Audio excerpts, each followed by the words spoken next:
Did you know you can do everything right and still lose $10,000 before your first inspection in Charlotte? Yeah. Now, I'm not trying to scare you, but if you're thinking about buying a home in Charlotte, there are some things that you have to know before it's too late. I'm Gracie Griffin, a real estate agent here in Charlotte, and in this video, I'm going through the biggest surprises that catch homebuyers off guard, plus exactly what to do about each one. Let's get into it. The non-refundable due diligence fee. So, North Carolina is one of the only states in the country that uses something called a due diligence fee. If you're moving here from another state, you've probably never heard of it. When you sign a contract to buy a home in NC, you hand the seller a check, wire transfer, or even a Zelle or Venmo, not to a middleman, directly to the seller. It's their payment to say, hey, thanks for taking your home off the market while we do our inspections and get our appraisal and loan in line. The North Carolina Real Estate Commission is clear. That money does not come back to you except in very rare cases. So if you change your mind for any reason, bad inspection, the loan falls through, just got cold feet, the seller keeps that money. All of it. In today's Charlotte market, that fee usually runs around $3,000 to $5,000 on homes in the low to mid 400s and goes up to $5,000 or more on pricier homes. In neighborhoods where a lot of buyers are competing, some people pay even more just to look like a serious buyer. On a $2 million home, that number can hit $50,000 or even more. I just represented a buyer who paid this.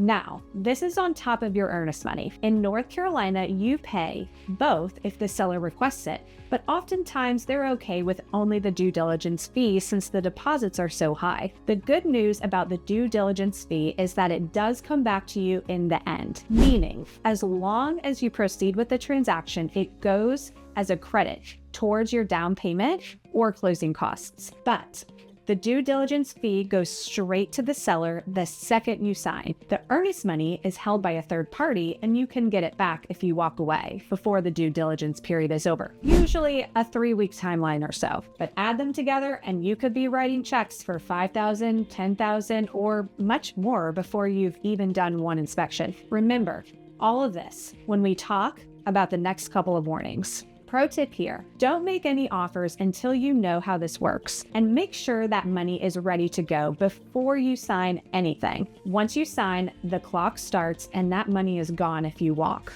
No contingencies in North Carolina. Most buyers coming from other states expect contingencies. In a lot of markets, you can write a contract that says, I'll buy this home if my financing comes through, or I'll buy this home if it passes inspection. If those things don't happen, you get your money back. North Carolina, though, doesn't work that way. There are no true built-in contingency protections like you'd find in other states. You can't back out for cause and automatically get your money back. If your financing falls apart after the due diligence period ends, that's on you. If the appraisal comes in low and the seller won't budge, that's on you too. The only real exit window you have is the due diligence period we just talked about. That's it. That's your protection.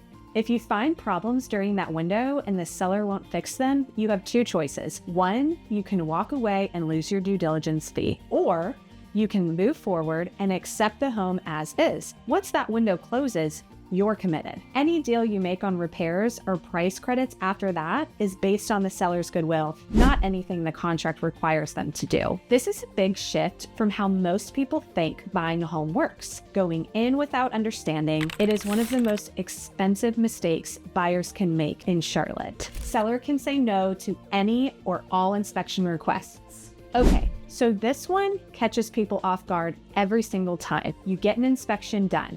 The inspector finds a bad roof, a cracked foundation, and moisture in the crawl space, which we'll get into in just a minute. You send the seller a list of repairs, and the seller says no to all of it. In North Carolina, that is completely legal. Very annoying, maybe, but it's allowed. The seller has zero obligation to fix anything after an inspection. Repairs are not enforceable. The contract doesn't require them. The state effectively works on an as-is basis.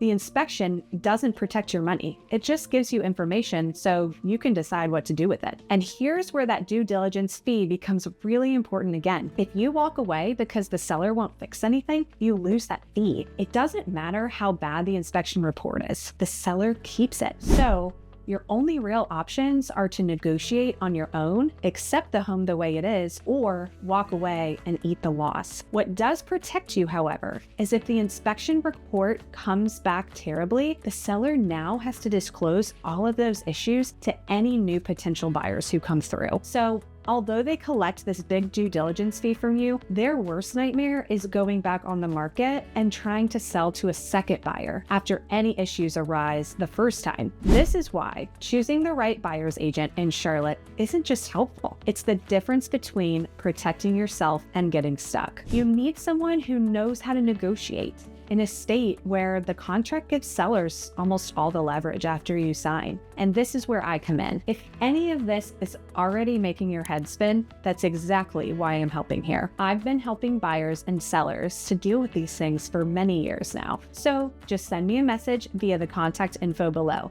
Now we'll go back to more important things about the due diligence period. But first, let me touch on other kinds of issues we see all the time. Crawl spaces. All right.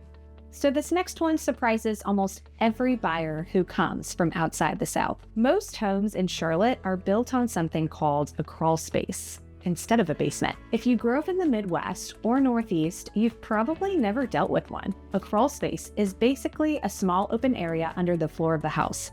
It's not tall enough to stand in, but it gives workers access to the pipes, wires, and HVAC system under the home. It also costs less to build than a full basement and keeps the house off the ground a little bit. That all sounds fine. The problem is Charlotte's weather. Hot, humid summers push a lot of moisture into that space under your home, and that moisture can cause mold, rots the wood beams under your floors, makes your HVAC work harder, and attracts pests like termites, which love wet wood. When you're walking through a home, here's what to watch for. A musty or damp smell is a red flag. Floors that feel soft or bouncy can mean the wood underneath is rotting. And if you see water drops on the pipes or air ducts, moisture is already most likely a problem. We'll go back to this later when I tell you about the specific precautions you have to take before signing anything. The fix here is called crawl space encapsulation. Think of it like wrapping the outside of that space in thick plastic, sealing up all the vents, and adding a machine that pulls the moisture out of the air. In Charlotte, that full fix can cost anywhere from around $10,000 to $15,000 or more. Just putting down a basic plastic sheet costs much less, but in Charlotte's humidity, it often isn't enough. How do we avoid this? Always get a crawl space inspection during your inspection period, separate from your regular home inspection if you need to. Get a termite and pest check too, especially if you see any moisture. A crawl space with moisture problems is reportedly one of the top reasons deals fall apart during inspections in Charlotte. Knowing what's under that house and what it'll cost to fix gives you real power when it's time to negotiate. Be careful with townhomes. If you're thinking about buying a townhome in Charlotte, you really need to know what's happening in that part of the market right now. As of March of 2026, there are over 2,000 townhomes for sale in Charlotte, up almost 19% from the prior year. That's the most townhomes ever listed at one time in this market. Townhomes and condos were the only type of home that actually lost value in 2025, with prices dropping to around $345,000. Regular single-family homes held steady or went up. In Uptown Charlotte, fewer buyers were making offers in early 2025. Prices dropped and townhomes were sitting on the market for close to 100 days. But why? Basically,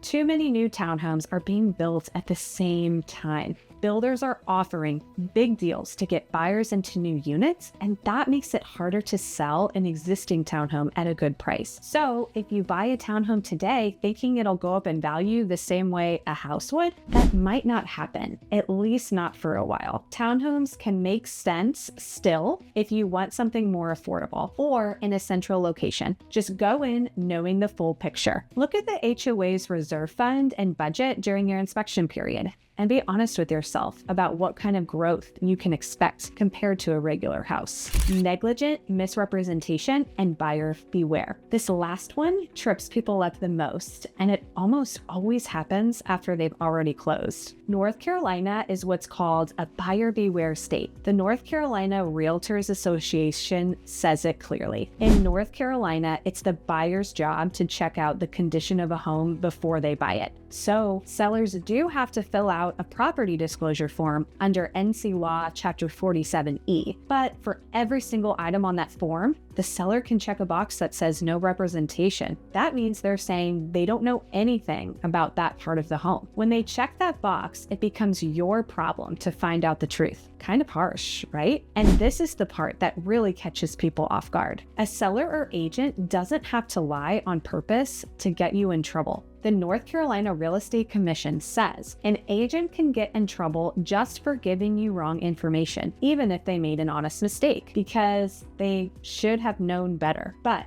trying to prove that and win money back after closing is hard, expensive, and it takes a long time. Here's what this looks like in real life. A listing says the HVAC system was installed in 2025. You buy the house. Then you find out it's actually from 2012 and needs to be replaced right now. The seller says they didn't know. Unless you can prove they lied on purpose, you're probably stuck with the bill. And the time when you could have caught that was during your inspection period. A 2021 North Carolina Supreme Court case called Cummings versus Carroll confirmed that buyers can't just trust what the seller writes on a disclosure form. So yeah, you have to check things yourself, but you can go through this by taking some precautions. Never skip your inspections. Check the age of the HVAC and roof through permit records at Mecklenburg County. In homes built before 2000, ask about the pipes, because a type of pipe called polybutylene was used a lot in Charlotte in the 80s and 90s, and it's known to crack and definitely leak over time. So again, work with a buyer's agent who knows North Carolina disclosure law and will catch the things you wouldn't even think to ask about. And remember that due diligence period? This is exactly what it's used for. Use every single day of it. Now, I want to be honest. Charlotte is a great place to buy a home. And for a buyer who goes in prepared, it's still one of the best cities in the country to put down roots. The buyers who get hurt aren't the ones who weren't smart. They're the ones who just didn't know what they didn't know. Now you do. And if you're looking for someone who will be by your side every step of the way, I'd love to help you figure out your next step. Reach out via gracie.griffin@compass.com and let's talk through where you are and what comes next. I'm always happy to answer questions. And if you're interested in knowing everything about Charlotte's real estate market, hit subscribe. I'm planning many deep dives, pro tips, rankings, and much more. Thanks so much for watching. See you soon.